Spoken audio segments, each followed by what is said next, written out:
I want to ask कि हर चीज को पीसफुली हैप्पीली एक्सेप्ट करते हुए कैसे हम आगे बढ़ते चले जाएं। You can't be happy always, क्योंकि हाँ अगर आपका कोई नियर एंड डियर है और उसको कोई प्रॉब्लम हो रही है तो you can't be happy. For example, ये अगर बच्चे की तबीयत खराब है तो माँ खुश कैसे रह सकती है? सो हैप्पीनेस पे एक बहुत बड़ा क्वेश्चन मार्क है। You can't be happily moving on like what ever, मतलब आप हमेशा खुश नहीं रह सकते। That is one. Number two, जो आपने कहा कि पीसफुली हम आराम से समझ करके चीजों को आगे बढ़ते चले जाएं, तो हमेशा पीसफुल भी नहीं रह सकते। What is peaceful? वो बेसिकली एक स्टेट ऑफ माइंड है। हो सकता है आपने भी एक्सपीरियंस करा होगा कि कभी हम बिल्कुल ही पीसफुल हो जाते हैं, स्पेशली जब हम कोई बहुत ज्यादा फिजिकल एक्टिविटी करते हैं, या आप मानो कि मेंटली हमने बहुत ज्यादा काम किया या बहुत ज्यादा बिजी थे, फिर एकदम से ही वो जो प्रोजेक्ट है वो खत्म हो गया, या वो जो काम करना था वो हो गया पूरा। उसके बाद में एक शांति होती है, एक पीस होती है। सो वो पीस कब मिलती है हमको? पीस क्या होती है? Peace is not because of the achievement of desire. Peace को हम क्या समझते हैं कि जब हमारा ये जो डिजायर है वो पूरा हो जाएगा तब मैं पीसफुल हो जाऊंगा या हो जाऊंगी। तो मेरे को पीस कैसे मिली? उस डिजायर को पूरा करके। आपने भी इस चीज को नोट किया होगा कि जैसे by profession you are a doctor, right? तो आपने अभी नोट किया होगा बिकॉज ऑफ कोविड आप बहुत ज्यादा आपने काम किया होगा, I am sure, right? Yes sir.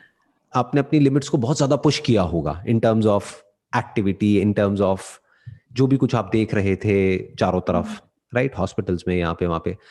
तो जब वो सब हो जाता है, जब आप एक एक्टिविटी कर लेते हो, जब पूरी तरह से बिजी रहते हो फिजिकली मेंटली किसी काम में, और वो काम पूरा हो जाता है, तो क्या होता है? कुछ टाइम के लिए अंदर एक सेटिस्फैक्शन मिलता है हमको, एक शांति होती है। वो कुछ टाइम तो रहती है, कुछ घंटे या कुछ दिन या मैक्सिमम कुछ हफ्ते। वो भी मैंने मैक्सिमम बोल दिया। फिर क्या होता है? वापस से सब कुछ डिस्टर्ब हो जाता है, वापस से माइंड डिस्टर्ब हो जाता है। ऐसे ही होता है ना? अब हम क्या क्वेश्चन पूछते हैं अपने आप से और दूसरों से कि ऐसा कैसे हो कि हम हमेशा पीसफुल रहें? तो उसका जवाब यह है कि अगर आपके अंदर कोई डिजायर नहीं होगा तो कोई डर भी नहीं होगा। Yes sir. तो अपने डिजायर से फ्री हो जाओ, तो पीस बनी रहेगी। यह है इसका theoretical answer, mathematical answer, scientific answer. जितने भी अनफुलफिल्ड आपके डिजायर्स हैं उतने ही आपके फियर्स भी हैं। उन्हीं चीजों से रिलेटेड आपको डर लगता है जिसका डिजायर होता है, वरना डर भी नहीं लगता है। जैसे अगर किसी इंसान से आप बहुत ज्यादा प्यार करते हो, उसी के तो खोने का डर लगता है आपको। Yes sir. अगर किसी से प्यार ही नहीं करते हो तो खोने का क्या डर है? वो आए जाए क्या फर्क पड़ता है? तो एक्चुअल में हम क्या ढूंढ रहे हैं? हर इंसान, क्योंकि हर इंसान चाहता है कि मैं हमेशा खुश रहूं, हमेशा शांत रहूं। और माइंड की वो जो स्टेट होती है एक कामनेस की, एक ऐसी स्टेट जिसको हम खुशी भी नहीं कह सकते, लेकिन ये कह सकते हैं कि सब कुछ रुका हुआ है, ठहरा हुआ है, and we are feeling good. बिल्कुल ऐसे जैसे कि हम कई दिन से सोए नहीं है ढंग से, तो जैसे हमारी बॉडी क्रेव कर रही होती है नींद के लिए, यस सर। तो वैसे ही हम सब जाने या अनजाने इस स्टेट के लिए क्रेव करते रहते हैं। बट रास्ता हम क्या निकालते हैं? अपने डिजायर्स को पूरा करके हमको शांति मिलेगी, खुशी मिलेगी, ये मिलेगा, वो मिलेगा, व्हाटएवर, एक्साइटमेंट मिलेगा, प्लेजर मिलेगा। तो अपने छोटे छोटे डिजायर्स, बड़े बड़े डिजायर्स, अनलिमिटेड जो डिजायर्स है उसको हम एक एक करके पूरा करते रहते हैं। डिपेंडिंग अपॉन कितना बड़ा डिजायर है या कितना छोटा डिजायर है, उतनी देर के लिए सेटिस्फैक्शन रहता है। जब वो अचीव हो जाता है, वो पूरा हो जाता है, तो जैसे खाना खा लेते हैं तो कुछ देर के लिए पेट भर जाता है, सेटिस्फैक्शन मिल गया ना, खाना खा लिया, सेटिस्फैक्शन मिल गया कुछ घंटे के लिए, फिर भूख लग जाती है। तो ये तो हो गया फिजिकली, बायोलॉजिकली। बिल्कुल ऐसे ही आप देखो मेंटली, किसी इंसान को भूख हो, प्यास हो, और 2 दिन से पानी ना मिले, तो उसकी क्या हालत हो जाएगी? तड़पेगा ना वो। अब वहां पे पीस कहां है, सेटिस्फैक्शन कहां है, हैप्पीनेस कहां है? ये सब बातें हैं। अब अगर वो इंसान मेरे से पूछेगा आकर के कि मुझे बहुत प्यास लगी हुई है, लेकिन कोई ऐसा तरीका बता दो कि मेरे को ना पानी के लिए जो एफर्ट करना है वो ना करना पड़े, बस मेरा मन शांत हो जाए, मेरे को खुशी मिल जाए। तो फिजिकली तो क्या होता है कि एक ऐसा पानी है जिससे प्यास बुझ जाती है, साइकोलॉजिकली ऐसा कोई पानी नहीं है।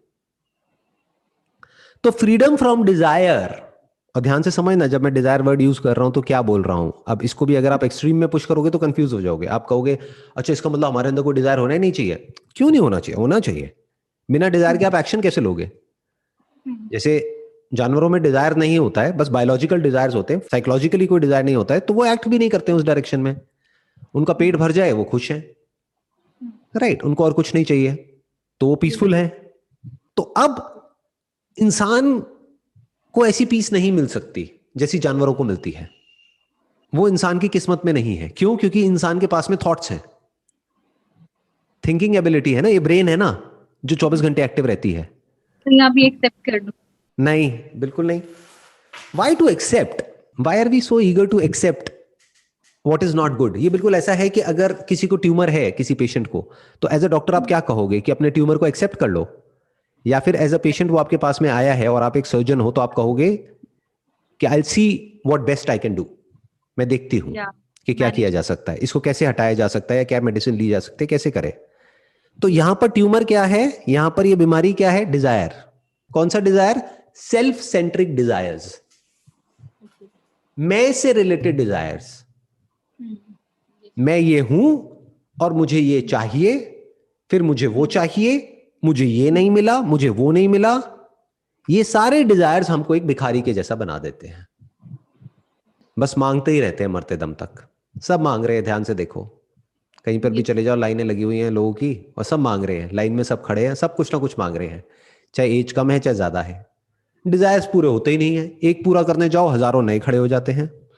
तो अब क्या करें? What to do? पहले तो दोनों में फर्क को समझो, एक है बायोलॉजिकल, एक है साइकोलॉजिकल। जो बायोलॉजिकल डिजायर्स हैं उसको आप नीड बोल सकते हो, that is a need, that is not a desire. खाना पीना वो डिजायर नहीं है, वो नीड है। ऐसे ही पैसा नीड है, पैसा कोई डिजायर नहीं है, क्योंकि पैसे से ही खाना पीना मिलेगा, रहना मिलेगा, घर मिलेगा, कपड़े मिलेंगे, एजुकेशन मिलेगी, जो भी सर्वाइवल के लिए हमको चाहिए वो सब मिलेगा। किससे मिलेगा? पैसे से। तो पैसा क्या हुआ? नीड हो गया। बट ये डिजायर्स क्या हैं जिसकी मैं बात कर रहा हूं? Position, power, status.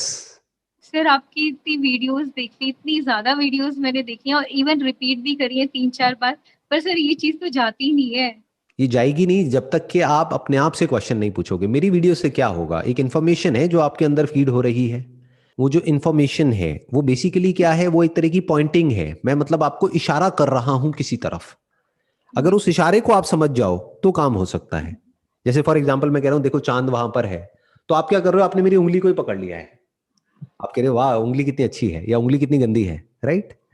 वो ये नहीं देख रहे कि मैं इशारा किस तरफ कर रहा हूं, मैं चांद की तरफ इशारा कर रहा हूं, तो उधर देखो ना। तो मैं क्या कह रहा हूं? अपने आप से क्वेश्चन पूछो, हु एम आई, मैं कौन हूं, क्या हूं।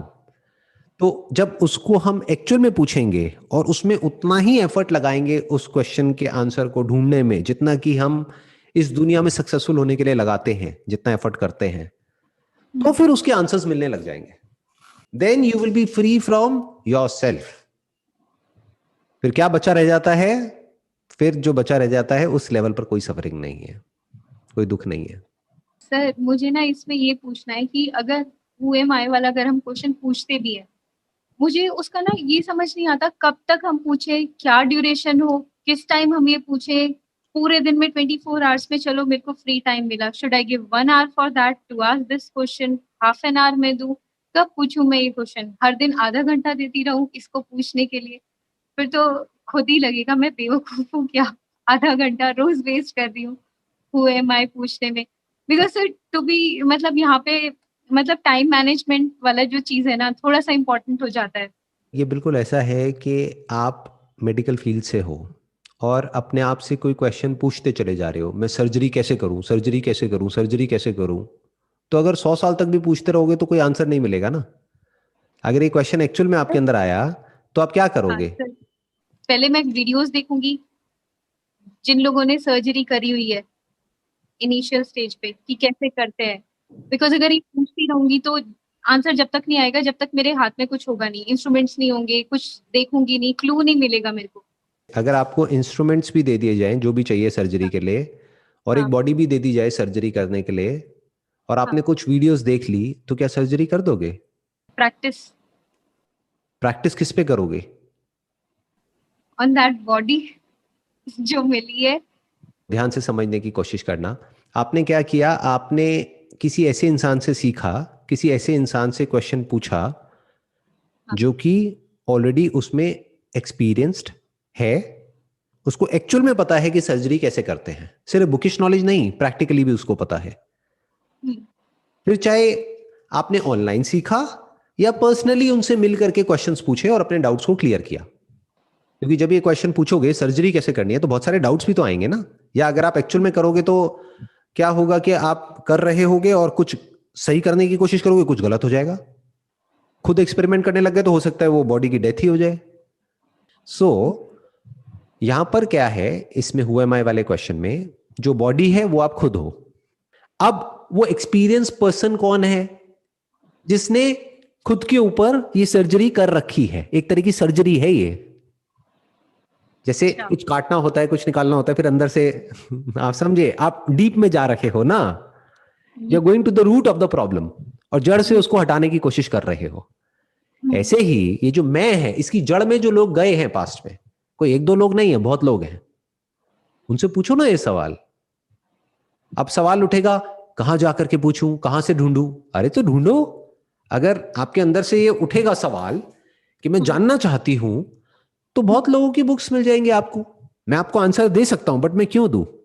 कि कौन है वो लोग, खुद फिगर आउट करो, ढूंढो कि कौन जेन्युइन है कौन फेक है। जैसे फॉर एग्जांपल सर्जरी की फील्ड में भी, मेडिकल फील्ड में भी कुछ लोग ऐसे होंगे जिनके पास में कोई डिग्री नहीं है, ना ही कोई एक्सपीरियंस है, बस कहीं से कुछ थोड़ा बहुत पढ़ लिया है। और कहां से पढ़ लिया? गूगल से। ये आजकल बहुत कॉमन हो गया है। लोग जाते हैं डॉक्टर के पास में पूछने के लिए नहीं कि मुझे क्या बीमारी है, बताने के लिए कि मुझे ये बीमारी है। डॉक्टर पूछता है तुम्हें कहां से पता लगा? मैंने पढ़ लिया गूगल पे। तो डॉक्टर से पूछ थोड़ी रहे हैं, बता रहे हैं। ऐसा होता है? नहीं होता है।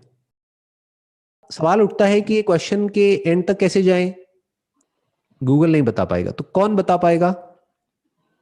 पास्ट में कुछ लोग हुए हैं जो इस मैं की डेप्थ तक गए हैं, जिसने इस मैं की सारी लेयर्स को एक एक करके हटाया है, देखा है। उनकी बात को ध्यान से सुनो, समझो कि वो क्या कह रहे हैं। जो भी अपने प्री कंसीव नोशंस है उसको छोड़ करके, कहीं आप भी वही गलती तो नहीं कर रहे जो आपके पेशेंट्स करते हैं। यानी कि वो खुद को डॉक्टर समझते हैं थोड़ा बहुत पढ़ करके, और फिर डॉक्टर के पास आते हैं और डॉक्टर को बताते हैं कि आपको कुछ नहीं पता, मैं बता रहा हूं ना मुझे क्या है। आप क्या बताओगे? ये जो मैं बता रहा हूं वो क्यों नहीं करते? मुझे ये वाली दवाई क्यों नहीं देते? और ये दवाई क्यों दे रहे हो? उनको डॉक्टर पे ट्रस्ट नहीं है, वो खुद को डॉक्टर समझ रहे हैं। क्या करके? थोड़ा बहुत कहीं से पढ़ करके। कहीं आप भी वही गलती तो नहीं कर रहे हो? आपको ये तो नहीं लग रहा है कि हाँ मुझे पता तो है मैं कौन हूं, इसको जान के क्या हो जाएगा, वो मुझे क्या बताएगा? या फिर ये पूछना इंपॉर्टेंट भी है नहीं है? इसको अगर आप एक्चुअल में समझना चाहते हैं, क्योंकि दुनिया में जो मर्जी कर लो, जो मर्जी समझ लो, जब तक खुद को नहीं जानते किसी भी चीज का कोई फायदा नहीं है। खुद को जानना तो बनता है ना, आपको एटलीस्ट ये तो पता होना चाहिए ना आप हो कौन। तो अपने दिमाग में ये मत बिठाओ कि इसको जानना बहुत मुश्किल है या बहुत आसान है। हो सकता है 4 दिन में ये काम खत्म हो जाए अगर ध्यान से सुन लो तो। और ध्यान से ना सुनो किसी ऐसे इंसान की बात जो कि खुद को जानता है या जानती है, तो हो सकता है आप कभी भी ना जान पाओ कि आप कौन हो। और अगर ध्यान से सुन लोगे तो हो सकता है 4 मिनट भी बहुत हो। सर ये भी तो है कि ना, मतलब इतना अब आने के बाद ना, इतने लेवल पे मुझे ऐसा लगता है कि हर किसी पे ना बिलीव करना बहुत मुश्किल है। आप कह रहे हो कि मैं बिलीव नहीं कर सकती किसी पर भी, तो बिलीव करना क्यों है? आपको बिलीव थोड़ी करना है उस सर्जन के ऊपर जो जिससे आप क्वेश्चन पूछ रहे हो कि सर्जरी कैसे करते हैं। आप तो देख रहे हो कि वो कैसे जी रहा है, क्या उसको एक्चुअल में एक्सपीरियंस है या वो सिर्फ ढोंगी पाखंडी है। तो इतनी परख तो करना सीखो कि भाई कौन जेन्युइन है कौन नहीं है, उसकी बातों से नहीं। क्योंकि अपने मुंह से कौन कहेगा कि मैं चोर हूं, बल्कि जो बार बार कहेगा ना मैं चोर नहीं हूं मैं चोर नहीं हूं, वो तो पक्का चोर है। मैं बहुत अच्छा इंसान हूं मैं बहुत अच्छा इंसान हूं, वो तो पक्का बुरा इंसान है। वही तो अपने आप को ऐसे प्रोजेक्ट करेगा दुनिया में जैसे मैं पता नहीं क्या हूं। जो एक्चुअल में खुद को जानता होगा वो तो बिल्कुल आपके जैसा ही होगा, वो तो बिल्कुल नॉर्मल होगा। उसको तो देख करके आप कुछ कह ही नहीं सकते कि वो आपसे सुपीरियर नहीं होगा, वो ना आपसे इंफीरियर होगा, बिल्कुल आपके जैसे ही कोई होगा या होगी। तो इस तरह से देखो और समझना शुरू करो, तो हो सकता है ऐसे किसी इंसान की बातें अगर आप सुनते हो तो बहुत जल्दी आपको ये चीजें समझ आने लग जाएंगी। और एक बार समझ आने लग गई तो अंदर ठहराव आ जाएगा। जो मन में उथल पुथल है ना, वो थोड़ी थोड़ी कम होने लग जाएगी।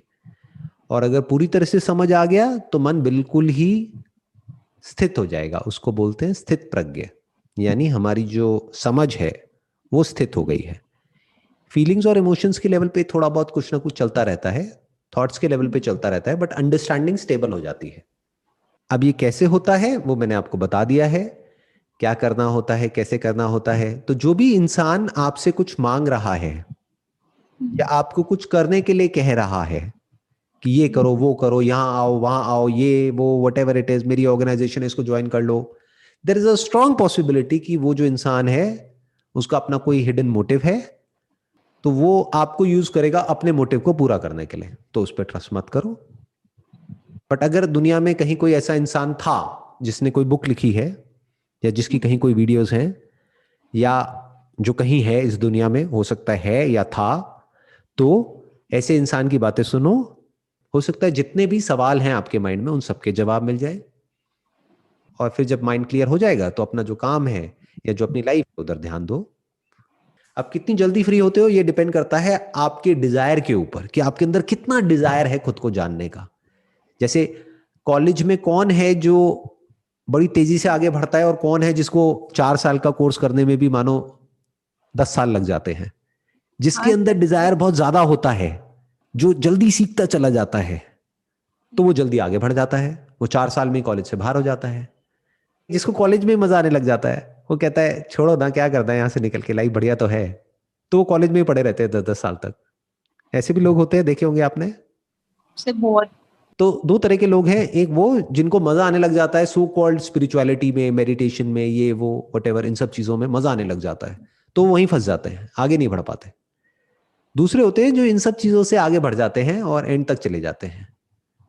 मतलब स्पिरिचुअलिटी में क्या करना था, अपनी जो गलत समझ है उसको ठीक करना था, करना कुछ थोड़ी है, कुछ मिलेगा थोड़ी, जो आप हो सो हो, बस अपनी समझ को ठीक कर लिया, जैसे ही कर लिया तो मन शांत हो गया, बस खत्म।